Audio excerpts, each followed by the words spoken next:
نحمده ونصلي على رسوله الكريم أما بعد. أعوذ بالله من الشيطان الرجيم. بسم الله الرحمن الرحيم. إن الله وملائكته يصلون على النبي يا أيها الذين آمنوا صلوا عليه وسلموا تسليما. اللهم صل على محمد وعلى آل محمد وصليت على إبراهيم وعلى آل إبراهيم إنك حميد مجيد.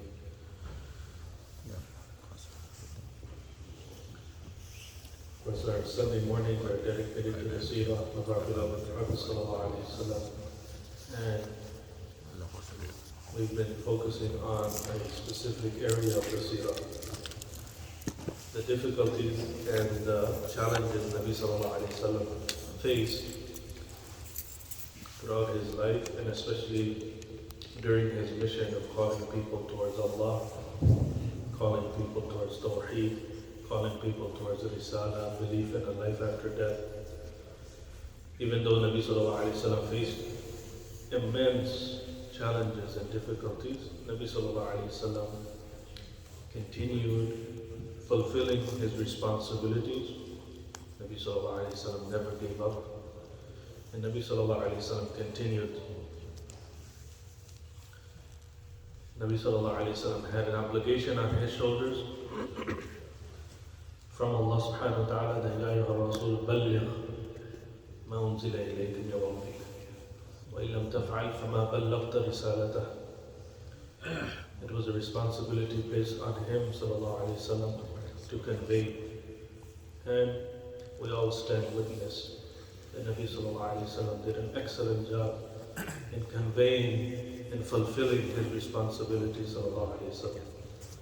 So we've been going over this topic of challenges and difficulties Nabi Sallallahu Alaihi Wasallam faced in his everyday life, just to gain a deeper appreciation for him and a love for him, Sallallahu Alaihi Wasallam, and to give ourselves a little more comfort knowing that the best human being ever to walk the earth, he also, Sallallahu Alaihi Wasallam, faced everyday human challenges. So our challenges, when we look and compare to the best human being to ever walk the earth, it might make us a little more, give us a little more comfort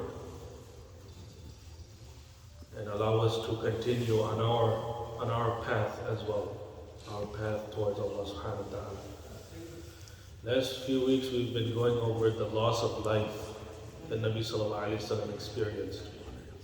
The loss of life was numerous. Nabi Sallallahu Alaihi Wasallam being an orphan, as soon as, even before he is born, his father passes away.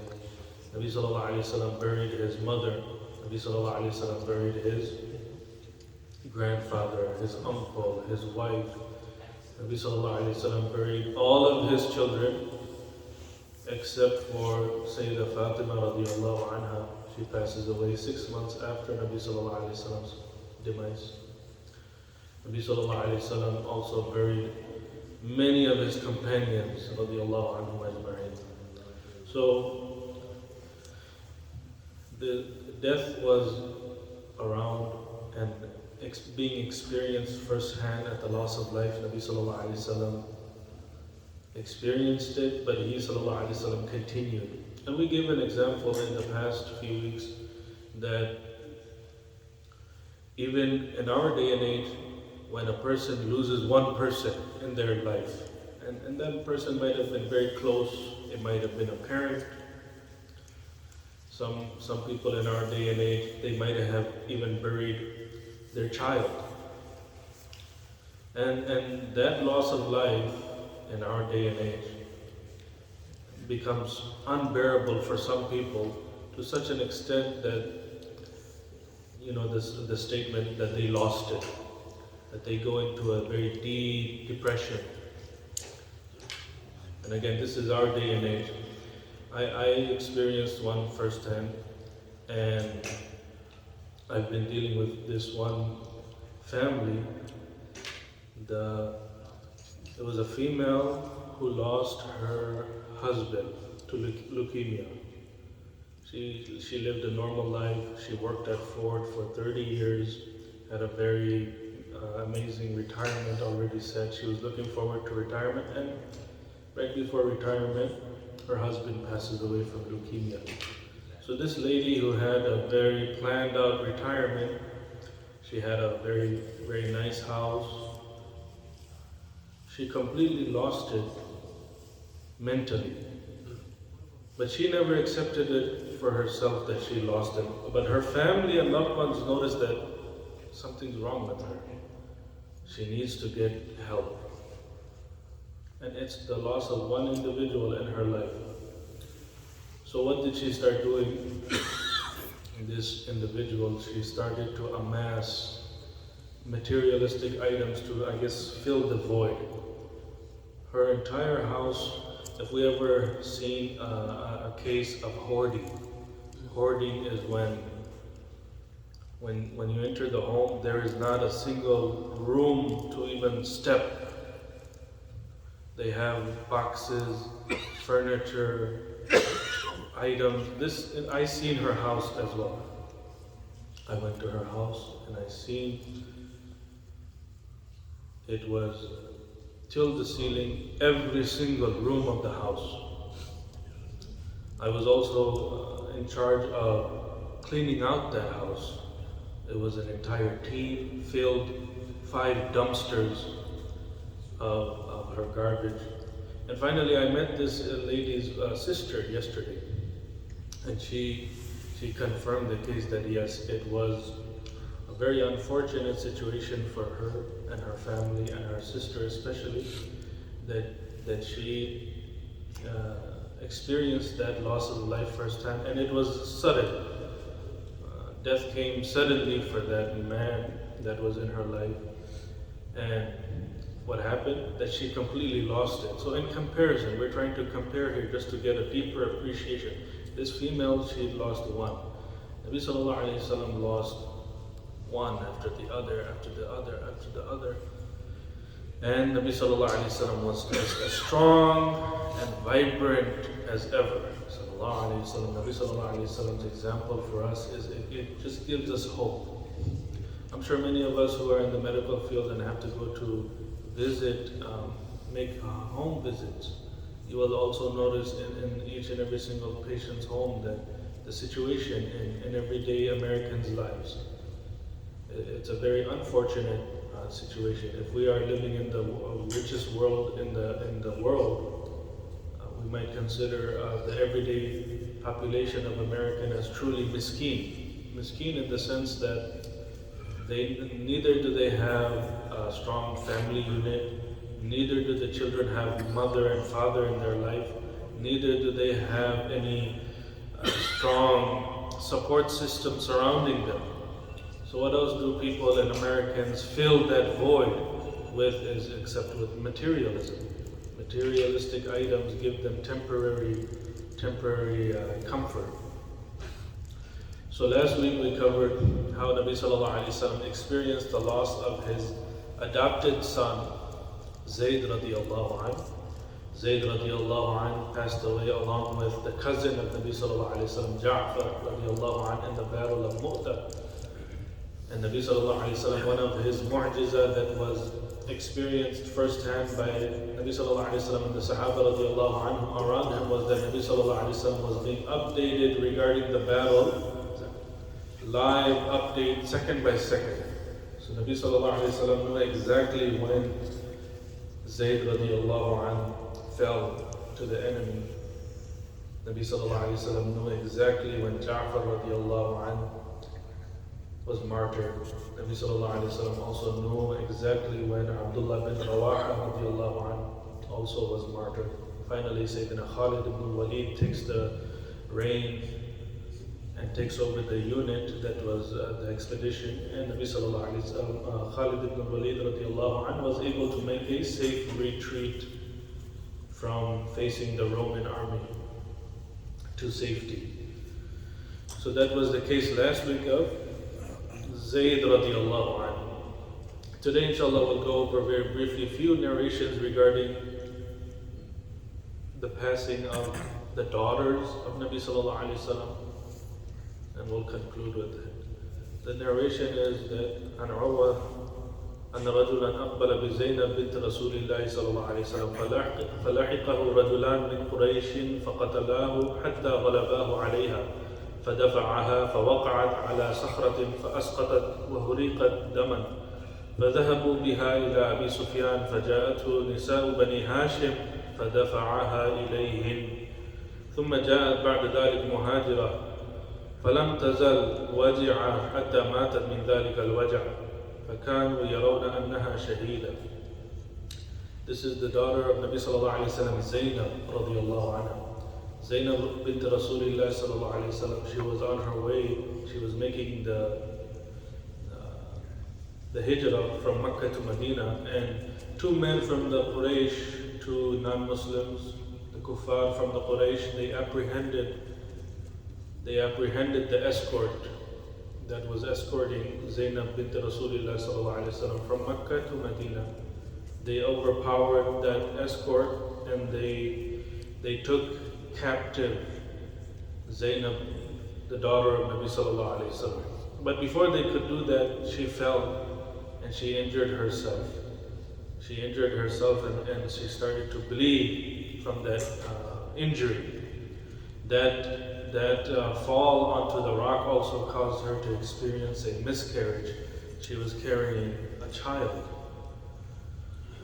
So the kuffar, they took Zainab radiallahu anha back to Abu Sufyan. At the time he had yet to accept Islam. This is early in the days of Islam. And finally, a group of women from the tribe of Banu Hashim, they came and they also plea on her behalf that, you should let her go. She's a female after all. She does not pose any threat. Let her go. And also she's injured. Her injuries need to be tended to. So finally Abu Sufyan, he had some mercy on her and he let her go. And Zainab radiallahu anha, she was able to make a successful hijrah to Medina. But that injury that she experienced from that fall onto the rock, it never really healed. And finally she succumbed to her injuries and she passed away from those injuries. So she is considered as a martyr. So Nabi sallallahu alayhi wa sallam buried his daughter Zainab radiallahu anha. Another narration mentions regarding the daughter of Nabi sallallahu alayhi wa sallam, Ruqayya radiallahu anha. توفيت رقية يوم جاء زيد بن حارثة مولى رسول الله صلى الله عليه وسلم ببشرى بدر. Ruqayya radiallahu anha, she passed away the same moment when the happy news of Badr being a successful war was brought. When that message that Badr, the Muslims were victorious at Badr, Nabi sallallahu alayhi wa sallam is receiving that news that Badr was a successful campaign. At the same time, Nabi sallallahu alayhi wa sallam is receiving news that his daughter Ruqayya radiallahu anha, she passed away. Another narration regarding the wife of Uthman radiallahu anha, Kulthum radiallahu anha, she also passes away, and we have this narration. عن زهري تزوج عثمان رضي الله عنه كلثوم بنت رسول الله صلى الله عليه وسلم فتوفيت عنده ولم تلد له شيئا. The wife of Uthman radiallahu anhu, the daughter of Nabi sallallahu alayhi wa sallam, Kulthum, she also passed away while she was married to Uthman radiallahu anhu, and they did not have any children together. Uthman radiallahu anhu and Kulthum radiallahu anha. And finally, the narration regarding what type of grief Nabi sallallahu alayhi wa sallam experienced at the passing of his daughters. عن أنس بن مالك رضي الله عنه قال شهدنا بنت رسول الله صلى الله عليه وسلم ورسول الله جالس على القبر فرأيت عيناه تدمعان. Anas رضي الله عنه, he narrates that Nabi sallallahu alayhi wa sallam was present at the funeral of his daughter and he was sitting before her grave. And Anas radiallahu anhu, he mentions that he witnessed Nabi sallallahu alayhi wa sallam's eyes flowing with tears. So these are some of the narrations regarding first-hand experience of Nabi Sallallahu Alaihi Wasallam losing his children, burying them, participating in their funeral. And one specific thing stands out, and that is that the Arabs of pre-Islamic Arabia, they were a very tough people. The pre-Islamic Arabian Arabs, they were very tough in the sense that when this was witnessed, that tears were flowing from the eyes of Nabi Sallallahu Alaihi Wasallam at the loss of life, the Sahaba radiallahu anhum, they inquired that, Ya Rasulullah, what is this? And we get confirmation regarding this from another narration where Nabi Sallallahu Alaihi Wasallam lost his grandchild. And Nabi Sallallahu Alaihi Wasallam, he was shedding tears, and tears were flowing from his eyes. The narration goes that, Ya Rasulullah, ma hadha? قال هذه رحمة جعلها الله في قلوب عباده وإنما يرحم الله من عباده الرحماء. So pre-Islamic Arabian Arabs, they were very tough. They seen it as a sign of weakness when tears flowed from the eyes of men. So the Sahaba radiallahu anhum, when they witnessed Nabi Sallallahu Alaihi Wasallam allowing for tears to flow from his eyes, they were confused and they needed further explanation. And we also see from another narration that a man, he came, and when the man, he witnessed the love Nabi Sallallahu Alaihi Wasallam gave to his grandchildren, Hassan and Hussein radiallahu anhu. Nabi Sallallahu Alaihi Wasallam was very playful, very joyful around his grandchildren. And this companion, he comes and he sees this, and he sees Nabi Sallallahu Alaihi Wasallam playing, having a good time with his grandchildren. And that man, he mentions that, Ya Rasulullah, I have 10 children, and I never, not a single day have I ever, what I just witnessed with you and Hassan Hussein, I never did that in my life with my children. 10 children I have. And Nabi Sallallahu Alaihi Wasallam, he mentions to that individual that, what am I going to do if you have no love and no mercy and no softness in your heart? It's void from your heart. Your heart is like a rock. So this was the context and the cultures of that era. And so nowadays we find there has to be some sort of balance between having a very, very hard rock heart and a soft heart. We should not also cry at every moment. We have to maintain our composure when the situation demands it. But at the same time also we should also take some comfort from the seerah, knowing that the best of humans, sallallahu alaihi wasallam, also allowed for tears to shed when he experienced everyday difficulties. So the balance, that fine line of a balance. May Allah subhanahu wa ta'ala allow us to maintain that, following the sunnah of our beloved Prophet sallallahu alaihi wasallam. Inshallah, next week we will go over what Nabi sallallahu alaihi wasallam experienced when he temporarily separated from Azwaj Mutahharat, Ummahatul Mu'mineen. It's a very lengthy one. And inshallah, next week we'll go over that. When he sallallahu alaihi wasallam separated temporarily from his wives. وآخر دعوانا الحمد لله. ما شاء الله يا شيخ. Thank you.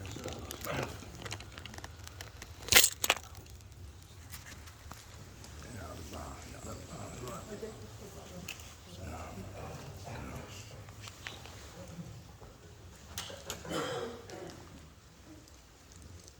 شيخ أحمد ما شاء الله ما شاء الله.